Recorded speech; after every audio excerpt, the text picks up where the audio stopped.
Hello friends, എല്ലാവർക്കും നമസ്കാരം. നിങ്ങളേവരും കാത്തിരിക്കുന്ന അലീനയുടെ ഇനി വരാനിരിക്കുന്ന അതായത് അപ്കമിങ് വിശേഷങ്ങളിലേക്ക് എല്ലാ കൂട്ടുകാർക്കും സ്വാഗതം. എല്ലാവർക്കും നല്ലൊരു ദിവസം ആശംസിച്ചുകൊണ്ട് തന്നെ വിശേഷത്തിലേക്ക് കടക്കാം. ലൈക്ക് ചെയ്യാനും ഹൈപ്പ് ചെയ്യാനും മറക്കരുത്. നമ്മുടെ വീഡിയോ ഇഷ്ടപ്പെടുന്നവരാണെങ്കിൽ, പിന്നെ ആരെങ്കിലും ആദ്യമായിട്ട് കാണുന്നുണ്ടെങ്കിൽ സബ്സ്ക്രൈബ് ചെയ്ത് വെക്കണേ. അതിനോടൊപ്പം നമ്മുടെ ഫേസ്ബുക്ക് പേജിലാണെങ്കിൽ ഫോളോയും ചെയ്യാൻ മറക്കരുത്. അപ്പം ഞാൻ നേരെ വിശേഷത്തിലേക്ക് തന്നെ കിടക്കുകയാണ്. അങ്ങനെ അലീനയെ സ്റ്റാൻലിയുടെ അടുത്ത് നിന്ന് ഓട്ടിക്കാനായിട്ട് നമ്മുടെ സ്റ്റാൻലിയുടെ ഭാര്യയുടെ ചേടത്തിയും ആങ്ങളമാരും മക്കളും പള്ളിക്കാരും പട്ടക്കാരും ഒക്കെ വന്നു. അവിടെ വന്നെന്ന് ഓരോ കാര്യങ്ങളൊക്കെ പറഞ്ഞു. നിസ്സാരമായിട്ടാണ് നമ്മുടെ സ്റ്റാൻലി അവരെ കൈകാര്യം ചെയ്യുന്നത്. ഏതായാലും അലീനയെ പറഞ്ഞു വിടാൻ വന്നതാണെങ്കിൽ ഒരിക്കലും ഞാൻ അലീനയെ പറഞ്ഞു വിടില്ല ഇവിടുന്ന്. പിന്നെ ഇത് വീതം വെക്കണോ വീതം വെക്കണ്ടയോ എന്നൊക്കെ തീരുമാനിക്കേണ്ട ആൾ ഞാനാണ്. അത് ഞാനാണ് തീരുമാനിക്കേണ്ടത്, അല്ലാതെ ഒരിക്കലും നിങ്ങളല്ല. എൻ്റെ ഏത് മക്കൾക്ക് ഞാൻ എൻ്റെ വീതം കൊടുക്കണമെന്ന് ഞാൻ തീരുമാനിച്ചോളാം. ഇപ്പം ഏതായാലും ഈ സ്റ്റാൻലി ഇത് വീതം വെക്കാനോ അല്ലെങ്കിൽ ഇത് രണ്ടായിട്ട് ഭാഗിക്കാനോ അതിര് വെട്ടാനോ ഒന്നും തീരുമാനിച്ചിട്ടില്ല എന്ന് പറഞ്ഞു. ഏതായാലും സ്റ്റാൻലിയുടെ ഈ തീരുമാനം കേട്ടതും അവിടെ നിൽക്കുന്ന രാഷ്ട്രീയക്കാരും, അതായത് ഒരു MLA-നെയൊക്കെ ആയിട്ടാണ് വന്നത്. അപ്പോൾ പുള്ളിക്കാരനൊക്കെ പറയുന്നുണ്ട്, സ്റ്റാൻലി നീ പറയുന്നത് ശരിയാണോ, നീ കാണിക്കുന്നത് ശരിയാണോ എന്ന് ചോദിക്കുന്നുണ്ട്. വളരെയധികം വിനയപൂർവ്വമാണ് ഇവർ സ്റ്റാൻലിയോട് സംസാരിക്കുന്നത്. ഏതായാലും ഈ സമയത്ത് സ്റ്റാൻലി ഇങ്ങനെ പറഞ്ഞതും ചെറിയ ദേഷ്യത്തോടു കൂടി തന്നെ നമ്മുടെ സ്റ്റാൻലിയുടെ ഭാര്യയുടെ ഒരു ആങ്ങള അവിടെ നിന്ന് എണീറ്റപ്പോഴത്തേക്കും നമ്മുടെ സ്റ്റാൻലിക്ക് കുറേ പട്ടികളുണ്ടല്ലോ. സ്റ്റാൻലിയുടെ നേർക്ക് ഒരു മൂർച്ചയുടെ സ്വരത്തിൽ സംസാരിച്ചപ്പോൾ തന്നെ ഈ പട്ടികൾ എണീറ്റ് അതിരൂക്ഷമായിട്ട് നോക്കുകയാണ് നമ്മുടെ സ്റ്റാൻലിയുടെ ഭാര്യയുടെ ആങ്ങളേനെ. അങ്ങനെ പുള്ളിക്കാരൻ പറയാൻ വന്ന കാര്യം പോലും ആ സമയത്ത് വിഴുങ്ങി വിട്ടു കേട്ടോ. ഈ പട്ടികളുടെ നോട്ടം കണ്ടു കഴിഞ്ഞപ്പോഴത്തേക്കും, അതും മുന്നിലേക്ക് വന്ന പട്ടിക്കൊരു പശുക്കുട്ടിയുടെ അത്രയും മുഴുപ്പുണ്ട്. അത്രയും വലിയൊരു പട്ടിയാണ് മുന്നിലേക്ക് വന്നത്. അപ്പോൾ പിന്നെ എങ്ങനെ നമ്മുടെ സ്റ്റാൻലിയുടെ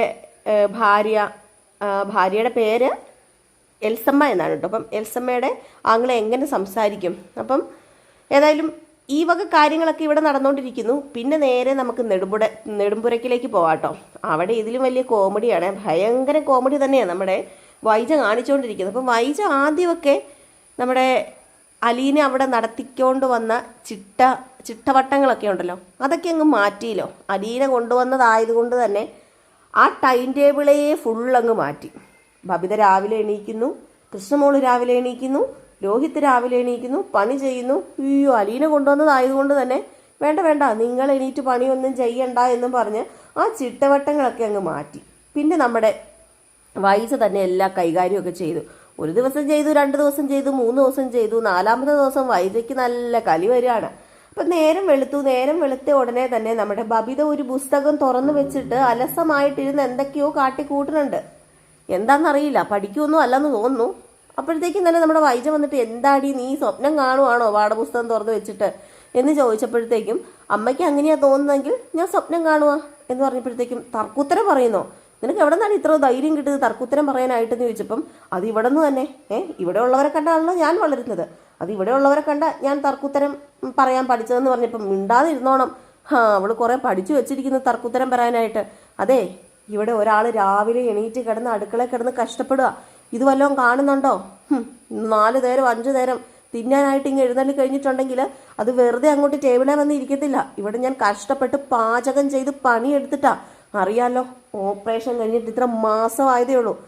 എന്നെക്കൊണ്ടാ ഈ ജോലിയൊക്കെ നിങ്ങൾ ചെയ്യിപ്പിക്കുന്നതെന്ന് പറഞ്ഞപ്പോഴത്തേക്കും, ഓഹോ അത് കൊള്ളാലോ, അമ്മയോട് ആരെങ്കിലും പറഞ്ഞോ അടുക്കളയിൽ കയറാനും ജോലി ചെയ്യാനും ഒക്കെ? അല്ല, ഞാൻ അടുക്കളയിൽ കയറിയില്ല പിന്നെ ആരാടി ഇവിടെ അടുക്കളയിൽ കയറുന്നത്? ബബിതേ, നീ പഠിച്ചത് മതി. അവിടെ എണീറ്റ് വന്നേ, കിച്ചണിൽ എന്തെങ്കിലും എൻ്റെ കൂടെ സഹായിക്കാൻ കൂടിക്കേ, ആ കൃഷ്ണനെയും കൂടെ കൂട്ടിക്കൊണ്ട് വന്നേ. 3 മക്കളുണ്ട്, എന്തെങ്കിലും ഉപകാരം വേണ്ടേന്ന് ചോദിച്ചപ്പം, അല്ല അമ്മ ഇങ്ങനെ ആയിരുന്നോ? കുറച്ച് ദിവസം മുമ്പ് വരെ ഇവിടെ ഇങ്ങനെ ആയിരുന്നോ? അല്ലല്ലോ, ഞങ്ങളെ കുറച്ച് ചിട്ടവട്ടങ്ങളൊക്കെ അലീന ചേച്ചി പഠിപ്പിച്ചു വെച്ചിട്ടുണ്ടായിരുന്നു. ആ അലീന ചേച്ചി പഠിപ്പിച്ചു വെച്ചിരിക്കുന്ന ചിട്ടവട്ടങ്ങളൊക്കെ ആരാ മാറ്റിയെടുത്തത്? അമ്മയല്ലേ സ്വയം മാറ്റിയെടുത്തത്. അതും അലീന ചേച്ചിയോടുള്ള വാശിക്ക് വേണ്ടി എന്ന് പറയുമ്പോഴത്തേക്ക്, അലീനയുടെ പേര് ഇവിടെ വലിച്ചടിച്ചില്ല. നിന്നോട് ആരാടി മൂദേവി പറഞ്ഞത്? എന്തു പറഞ്ഞാലും അലീന, അവളുടെ പേരെങ്ങാനും എൻ്റെ മുമ്പിൽ വെച്ച് നീ ശബ്ദിച്ചിട്ടുണ്ടെങ്കിൽ നിന്റെ അണ്ണാക്ക് ഞാൻ വലിച്ചൂരി ഞാൻ എറിയെന്ന് പറഞ്ഞപ്പോഴത്തേക്കും, അലീന ചേച്ചിയുടെ കാര്യം പറയുമ്പോൾ എന്തിനാ അമ്മയ്ക്ക് ഇത്രയ്ക്ക് തെണ്ണ വരുന്നത്? അല്ലേ, പിന്നെ അമ്മ തന്നെ ഒന്ന് ചിന്തിച്ച് നോക്ക്. അലീന ചേച്ചി ഇവിടെ ഉണ്ടായിരുന്നപ്പോഴേ കൈ കഴുകി മേശയ്ക്കരികിൽ ചെന്ന് ഇരുന്നാൽ പോരായിരുന്നോ? 5 നേരവും വെട്ടി വിഴുങ്ങാനായിട്ട് വേറെ ബുദ്ധിമുട്ടേണ്ട ഒരു കാര്യമില്ലായിരുന്നല്ലോ. എന്നിട്ടിപ്പോൾ ഒരു വേലക്കാരിനെ കൊണ്ടുവച്ചിട്ട് എന്തായി? ഏതെങ്കിലും വേലക്കാരി അമ്മ പറയുന്നതും അല്ലെങ്കിൽ പിന്നെ അമ്മ ചെയ്യുന്നതുമായ കാര്യങ്ങളൊക്കെ കേട്ടിട്ട് ഇവിടെ അനുസരിച്ച് നിൽക്കുമോ? ഇല്ല. 10 ദിവസം തികച്ച് ഏതെങ്കിലും വേലക്കാരി നിൽക്കുമോ? ഒരിക്കലും നിൽക്കത്തില്ല. അവർ ലീവാണ്, അതാണ് ഇതാണ്, മാടയാണ് ജയനയാണ്, അസുഖമാണ്, ആരോഗ്യം നില ഭയങ്കര വഷളാണ് എന്നൊക്കെ പറഞ്ഞിട്ട് ഇവിടുന്ന് പോവുകയുള്ളൂ. അമ്മേനെ നോക്കാൻ ഭയങ്കര ബുദ്ധിമുട്ടാന്നേ. അത് അമ്മയ്ക്കറിയില്ല. അമ്മേനെ ഒന്ന് അമ്മയുടെ അടുത്ത് നിന്ന് ഒന്ന് അത് അത് അത് ആരെക്കൊണ്ട് സാധിക്കത്തില്ലമ്മ. അമ്മയുടെ സ്വഭാവം അങ്ങനെയാണ്. ആദ്യം അമ്മയുടെ സ്വഭാവം ശരിയാക്കാൻ പറഞ്ഞപ്പോൾ നീ എൻ്റെ സ്വഭാവം ശരിയാക്കാൻ നടക്കുവാണല്ലേ? എനിക്കറിയാടി. അലീന എല്ലാത്തിനെയും കൂടെ മാറ്റിയെടുത്ത് മരം ചുറ്റി വെച്ചിരിക്കുകയല്ലേ. അലീനയെ കുറിച്ച് പറയുമ്പോൾ മാത്രമല്ലേടി നിന്റെ നാക്കൊക്കെ പൊങ്ങുന്നത്? അലീനയെക്കുറിച്ച് പറയുമ്പോഴല്ലേടി നിനക്ക് തേനും പാലും ഒഴുകുന്നത് എന്ന് പറഞ്ഞ് വീണ്ടും അലീന അലീന അലീന അലീന. കുറേ നേരം കഴിയുമ്പോഴത്തേക്കും കൃഷ്ണമോൾ വന്നിട്ട് ഇത് എന്താ ഇവിടെ കിടന്ന് രാവിലെ ഈ ഒച്ചപ്പാട് വെക്കുന്നത്? എന്തിൻ്റെ ഏനക്കേടാ? ഇവിടെ ആർക്കാ സൂക്കേട് എന്നുള്ള രീതി വന്നപ്പോഴത്തേക്കും വന്നല്ലോ.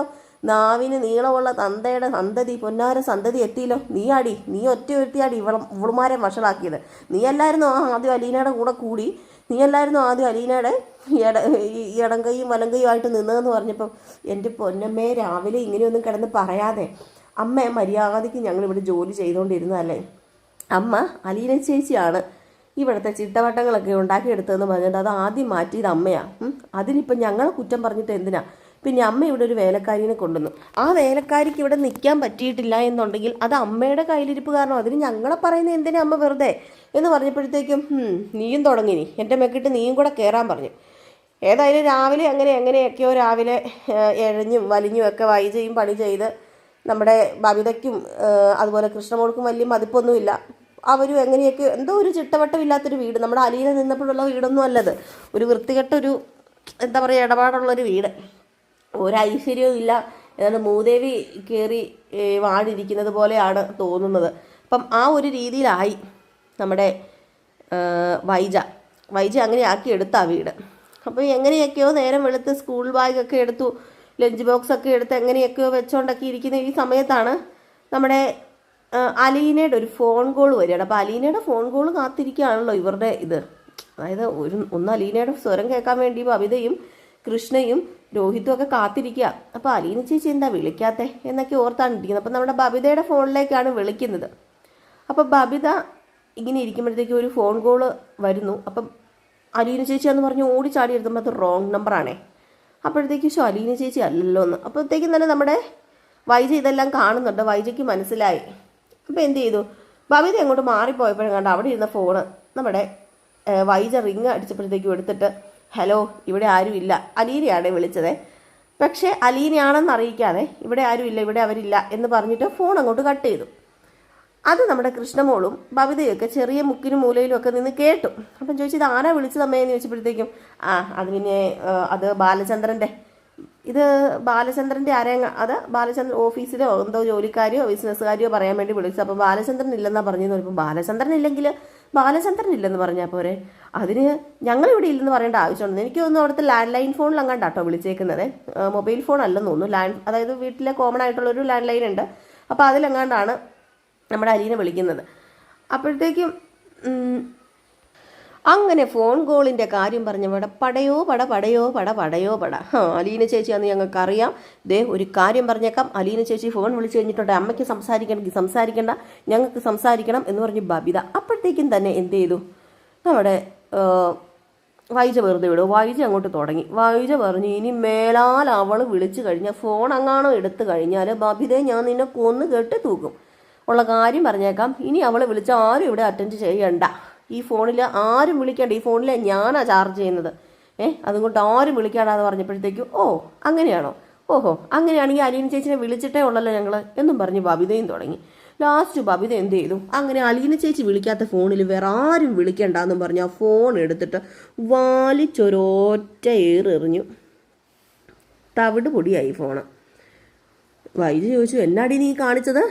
ഫോൺ എടുത്ത് വലിച്ചെറിഞ്ഞ് നീ എന്തിനാടിയെന്ന് ചോദിച്ചപ്പോഴത്തേക്കും അതെ, ഈ ഫോൺ ഇവിടെ വെച്ചേക്കുന്നത് വിളിക്കാനല്ലേ, ആരെങ്കിലും കോൺടാക്ട് ചെയ്യാൻ വിളിക്കാനൊക്കെ ഈ ഫോൺ ഇവിടെ വെച്ചേക്കുന്നത്.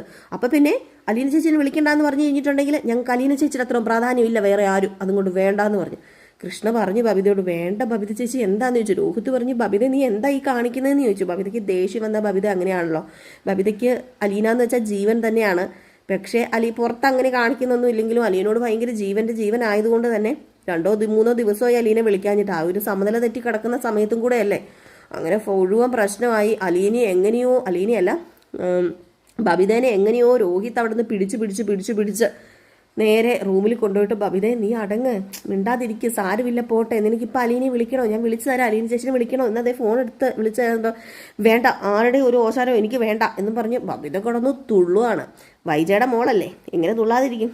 ഏതായാലും വൈജ അവിടെ ഇതിനെല്ലാം ഞാൻ തീരുമാനം ഉണ്ടാക്കുന്നുണ്ട്, അവൾ വന്ന് എൻ്റെ പിള്ളേരെ എന്നെ കാണിപ്പിച്ച് വെച്ചിട്ടാണ് പോയിരിക്കുന്നത് എന്നൊക്കെ പറഞ്ഞുകൊണ്ട് വൈജ. ഏതായാലും ഇവിടെ ഈ ചെറിയൊരു കൊട്ടിക്കലാശമൊക്കെ നടക്കുമ്പോഴത്തേക്കും നമ്മുടെ ബാലചന്ദ്രൻ പുറത്ത് നിന്ന് അകത്തേക്ക് കയറി വരുന്ന സമയമാണ്. അങ്ങനെ ബാലചന്ദ്രൻ വന്നു കഴിഞ്ഞപ്പോഴത്തേക്കും ആകപ്പാടെ ഒരു വല്ലായികമ. ഇപ്പം കാര്യം ചോദിച്ചപ്പോഴത്തേക്കും ഫോണിൻ്റെ കാര്യം പറഞ്ഞപ്പോഴത്തേക്ക് രോഹിത് പറഞ്ഞു, അച്ഛാ വേണ്ട അച്ഛാ, അതിൻ്റെ കാര്യം പറഞ്ഞ് ഇനി പ്രശ്നം ഉണ്ടാക്കരുതെന്ന് പറയുമ്പം അതിൻ്റെ കാര്യം പറഞ്ഞ് പ്രശ്നം ഉണ്ടാക്കാതെ എന്തിനാ ഫോൺ വലിച്ചെറിഞ്ഞ് പൊട്ടിച്ചത്?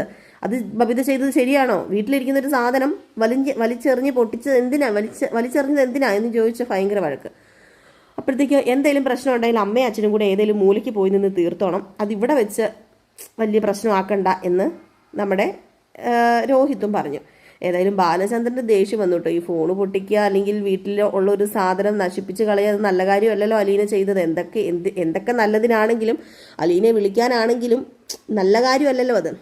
അപ്പം നമ്മുടെ ബാലചന്ദ്രൻ അത് 1-2 ഒക്കെ പറഞ്ഞു. ബാലചന്ദ്രൻ തന്നെ പിന്നെ ഒത്തിരി വലിയ പ്രശ്നമാക്കാൻ നിന്നില്ല. വൈജയോട് ഒത്തിരി വലിയ സംസാരവും മിണ്ടാട്ടവും ഒന്നും ബാലചന്ദ്രൻ ഇല്ലാത്തത് കൊണ്ട് തന്നെ വലിയ പ്രശ്നമാക്കാൻ നിന്നില്ല. പിന്നെ ബാലചന്ദ്രൻ പറഞ്ഞു, ആരിവിടെ വിളിച്ചാലും ആർക്കും വേണ്ട, അരുത് എന്ന് പറയാനുള്ള ഒരു അവകാശവും ഇല്ല എന്ന് ഒച്ചത്തിൽ പറഞ്ഞിട്ട് ബാലചന്ദ്രൻ കയറിപ്പോയി.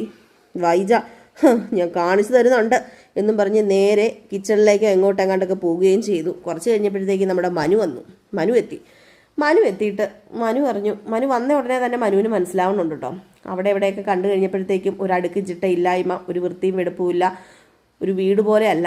അപ്പം മനു വന്ന ഉടനെ പറഞ്ഞു, ഓ ഈ വീടിനൊരു ഐശ്വര്യമില്ലായ്മയാണല്ലോ എന്ന് പറഞ്ഞപ്പോഴത്തേക്കും നമ്മുടെ ബബിതയല്ല വൈജ പറഞ്ഞു, ഓ ഐശ്വര്യമില്ലായ്മ, നീ എന്താണ് ഉദ്ദേശിച്ചത്? അല്ല, അലീന ഉണ്ടായിരുന്നപ്പോഴുള്ള അത്രയും അപ്പോഴിതൊരു വീടായിരുന്നു, ഇപ്പോൾ ഒരു വീടായിട്ട് എനിക്ക് തോന്നുന്നില്ലെന്ന് പറയുമ്പോഴത്തേക്കും നീ നിന്റെ വീട് പോയിട്ട് ഐശ്വര്യം ഉണ്ടോ ഇല്ലയോ എന്ന് നോക്കിയാൽ മതി, നീ ഇവിടെ വന്ന് ഐശ്വര്യം ഇല്ലയോ എന്നൊന്നും നോക്കേണ്ട കാര്യമില്ലെന്ന് വൈജ. അപ്പം നമ്മുടെ മനുവിനറിയാം ഇതിനോടൊന്നും പറഞ്ഞിട്ട് കാര്യമില്ലെന്ന്. മനു നേരെ പോയപ്പോഴത്തേക്കും ബബിത അവിടെ നിൽപ്പുണ്ടായിരുന്നു. ബബിത മനുവിനോട് മിണ്ടാതെ അകത്തേക്ക് കയറിപ്പോയപ്പോഴത്തേക്കും എന്തോ മനുവിന് തോന്നി കേട്ടോ. അപ്പം രോഹിത്തിനോട് ചോദിച്ചു, എന്തോ പറ്റിയിടാ ഇവിടെ ആകെ മൊത്തം ഒരു അശകശപശകാന്ന് ചോദിച്ചു. അപ്പോൾ പറഞ്ഞു, അത് പിന്നെ ഇവിടെ കുറച്ച് പ്രശ്നമാണ്. രാവിലെ അലീന ചേച്ചി വിളിച്ചപ്പം ഇവിടെ ഒരു ചെറിയ പ്രശ്നം ഉണ്ടായി, അമ്മ ഫോൺ എടുക്കാൻ സമ്മതിച്ചില്ല, ബബിത ഫോൺ വലിച്ചെറിഞ്ഞു, അങ്ങനെ ആകെ പ്രശ്നമായി എന്ന് പറഞ്ഞപ്പോഴത്തേക്ക്, ഓ അതായിരിക്കും അല്ലേ, ബബിത എന്നെ കണ്ടപ്പോൾ വലിയൊരു തെളിവൊന്നും ഇല്ലായിരുന്നു ബബിതയുടെ മുഖത്ത്, ഏതായാലും ഞാൻ അവളെ ഒന്ന് കാണട്ടെ എന്ന് പറഞ്ഞുകൊണ്ട് നേരെ എന്ത് ചെയ്യുന്നു, നമ്മുടെ ബബിതയുടെ റൂമിലേക്ക് കയറിപ്പോയി. ബബിതയുടെ റൂമിലേക്ക് കയറി ചെന്നിട്ട് അലീനയല്ല രോഹിത്ത് കാര്യങ്ങളൊക്കെ ചോദിച്ചു കഴിഞ്ഞപ്പോഴത്തേക്കും നമ്മുടെ ബബിത കാര്യങ്ങളൊക്കെ പറഞ്ഞു. ആദ്യമൊക്കെ വിസമ്മതിച്ചു പറയാനായിട്ട്, പിന്നെ കാണിച്ചത് ശരിയാണോ എന്ന് പറഞ്ഞ് പൊട്ടിക്കരയാൻ തുടങ്ങി. കേട്ടോ, ഒരു കാര്യം ചെയ്യാം, ഞാൻ നിനക്കിപ്പോൾ അലീനയെ വിളിച്ചു തരാമെന്ന് പറഞ്ഞപ്പോൾ വേണ്ട മനുവേട്ട, അലീന ചേച്ചിനെ വിളിക്കേണ്ടെന്ന് പറഞ്ഞപ്പം അങ്ങനെയായാൽ ശരിയാവത്തില്ലോ, ഞാൻ വിളിക്കാമെന്ന് പറഞ്ഞ് നേരെ ഫോൺ എടുത്ത് അലീനയെ വിളിച്ചു. ആദ്യമൊക്കെ ബബിത വിസമ്മതിച്ചു മേടിക്കാനായിട്ട്, പിന്നെ അലീനയെ കൊണ്ട് അലീന ബബിതയോട് സംസാരിച്ചു തുടങ്ങി. ബബിതയുടെ കണ്ണുകൾ നിറയാൻ തുടങ്ങി. ആകപ്പാടെ വിഷമവും സങ്കടവും ഇവിടെ നടന്ന കാര്യങ്ങളൊക്കെ പറഞ്ഞു കഴിഞ്ഞപ്പോഴത്തേക്കും അലീന പറഞ്ഞു, മോളെ നീ കാണിച്ചത് ശരിയാണോ? നിനക്കങ്ങനെ കാണിക്കാൻ പാടുണ്ടായിരുന്നോ? എന്തിനാ മോളെ നീ ഫോൺ വലിച്ചെറിഞ്ഞ് പൊട്ടിച്ചത്? അത് തെറ്റല്ലേ മോള് ചെയ്തതെന്ന് പറയുമ്പോൾ പിന്നെ അമ്മ കാണിച്ചത് തെറ്റല്ലേ? അലീന ചേച്ചി വിളിച്ചു കഴിഞ്ഞപ്പോഴത്തേക്കും അലീന ചേച്ചിയോട് ഞങ്ങൾ ഇവിടെ ഇല്ല എന്ന് പറഞ്ഞു കഴിഞ്ഞത് അത് തെറ്റല്ലേ അലീന ചേച്ചി? അപ്പോൾ അമ്മമാരെല്ലാം എല്ലാം നമ്മൾ ശരി വെച്ച് കൊടുക്കണോ? അമ്മയാന്നും പറഞ്ഞുകൊണ്ട് തെറ്റ് ചെയ്യുന്നതിനെല്ലാം ശരി എന്ന് പറയണോ? എന്നെക്കൊണ്ട് അതിന് പറ്റത്തില്ല എന്ന് പറയുമ്പോൾ മോളെ നീ അക്കാര്യം വിട്, പോട്ടെ, സാരമില്ല, പോട്ടെ, നീ ആ കാര്യം ക്ഷമിക്കുക, നീ അവളോട് ക്ഷമിക്കുക, നിന്റെ അമ്മയോട് ക്ഷമിക്കുക, നിന്റെ അമ്മയല്ലേ, നിനക്കല്ലേ ക്ഷമിക്കാൻ പറ്റത്തുള്ളൂ, അമ്മമാരോട് നമ്മൾ ക്ഷമിക്കണമല്ലോ. നീ ഒരു കാര്യം ഓർക്ക്, 2-3 പ്രാവശ്യം നീ അങ്ങോട്ടേക്ക് എന്തെങ്കിലും പറഞ്ഞിട്ട് വഴക്കുണ്ടാക്കിയിട്ട് സോറി എന്ന് ചെന്ന് പറയുമ്പോഴത്തേക്കും നിന്റെ അമ്മയ്ക്ക് തന്നെ തോന്നും, ഞാൻ ചെറുതായി പോയല്ലോ, എൻ്റെ മോൾ എന്നോട് സോറി പറയുന്നു, ഞാൻ ചെറുതായി പോയല്ലോ എന്ന് നിന്റെ അമ്മയ്ക്ക് തോന്നും. അങ്ങനെയല്ലേ അമ്മേനെയൊക്കെ മാറ്റിയെടുക്കേണ്ടത് എന്നൊക്കെ പറഞ്ഞു കഴിഞ്ഞപ്പോഴത്തേക്കും എന്നാലും അലീന ചേച്ചി ഞാൻ നീ സോറി ചെന്ന് പറ. പിന്നെ ഞാൻ ഇവിടെ സന്തോഷമായിട്ടാണ് ഇരിക്കുന്നത്, നിങ്ങളും അവിടെ സന്തോഷമായിട്ട് തന്നെ ഇരിക്കണം.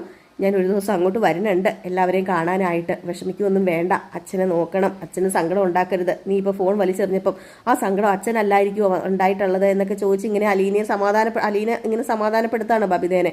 അങ്ങനെ നമ്മുടെ ബബിത ഫോണൊക്കെ വെച്ചു. ഇത് കഴിഞ്ഞിട്ട് മനുവും ബബിതയോട് ഓരോ കാര്യങ്ങളൊക്കെ പറഞ്ഞു. നീ നല്ല കുട്ടിയല്ലേ, നീ നല്ല കുട്ടിയാന്ന് ഞങ്ങൾക്ക് എല്ലാവർക്കും അറിയാം. നീ അല്ലേ ഈ കുടുംബം നോക്കേണ്ടത്, ഇനി അലീനയുടെ സ്ഥാനത്ത് നിന്ന് നീയല്ലേ എല്ലാ കാര്യങ്ങളും ചെയ്യേണ്ടത്. അലീന എല്ലാം പഠിപ്പിച്ച് തന്നിട്ട് പോയതല്ലേ മോളെ. അപ്പം മോള് നല്ല രീതിയിൽ ചെന്ന് കുടുംബമൊക്കെ നോക്കണ്ടേ, നിന്റെ അമ്മയുടെ സ്വഭാവം നിനക്ക് അറിയാമല്ലോ എന്നൊക്കെ പറഞ്ഞ് ഇങ്ങനെ എന്താ പറയുക, നമ്മുടെ മനു ഇങ്ങനെ ബബിതയോട് ഓരോ കാര്യങ്ങളൊക്കെ പറഞ്ഞു കൊടുത്തു കേട്ടോ. ഏതായാലും ബബിതയുടെ ആ ഒരു ദേഷ്യമൊക്കെ മാറ്റിയെടുത്തു. നമ്മുടെ അലീന പിന്നെ ഇപ്പോൾ ഉള്ളത് കൊട്ടാരം മറ്റത്തിൽ നമ്മുടെ കൊളുത്തുപുഴയിലാണല്ലോ. അപ്പോൾ അതിൻ്റെ വിശേഷം നാളെ കേൾക്കാട്ടോ. നമ്മുടെ സ്റ്റാൻലി വന്നവരെ എല്ലാം ഓടിച്ചു വിട്ടു. എൻ്റെ മകളാണിവള്. എൻ്റെ മകൾക്ക് എനിക്ക് എത്ര മക്കളുണ്ടോ അവർക്കെല്ലാം തുല്യ അവകാശമാണ്. ഇതിപ്പം വീതം വെക്കാനൊന്നും പറ്റില്ല, എൻ്റെ മകളെ ഞാൻ പറഞ്ഞു വിടില്ല എന്ന് പറഞ്ഞു. നമ്മുടെ സ്റ്റാൻലിനെ ഓടിക്കാൻ വന്നവർ സത്യം പറഞ്ഞിട്ടുണ്ടെങ്കിൽ ജീവനും കൊണ്ട് ഓടിയെന്ന് വേണമെങ്കിൽ പറയാം. അപ്പോൾ അതിനെക്കുറിച്ചൊക്കെ വിശദീകരിച്ച് നമുക്ക് ചർച്ച ചെയ്യാം, നാളെ ഞാൻ പറയാം. അപ്പോൾ തീർച്ചയായിട്ടും നമ്മുടെ വീഡിയോ ഇഷ്ടപ്പെടുന്നുണ്ടെങ്കിൽ ലൈക്ക് ചെയ്യുക, ഹൈപ്പ് ചെയ്യുക. ആരെങ്കിലും ആദ്യമായിട്ടാണ് കാണുന്നതെങ്കിൽ, പിന്നെ സബ്സ്ക്രൈബ് ചെയ്യാതെ വെച്ചാണ് നിങ്ങൾ കാണുന്നതെങ്കിൽ ഒന്ന് സബ്സ്ക്രൈബും ചെയ്ത് വെച്ചോണം കേട്ടോ. നമ്മുടെ ഫേസ്ബുക്ക് പേജിലാണെങ്കിൽ ഫോളോ ചെയ്യാനും മറക്കരുത്. അപ്പോൾ Tata bye bye, next video ആയിട്ട് കാണാം.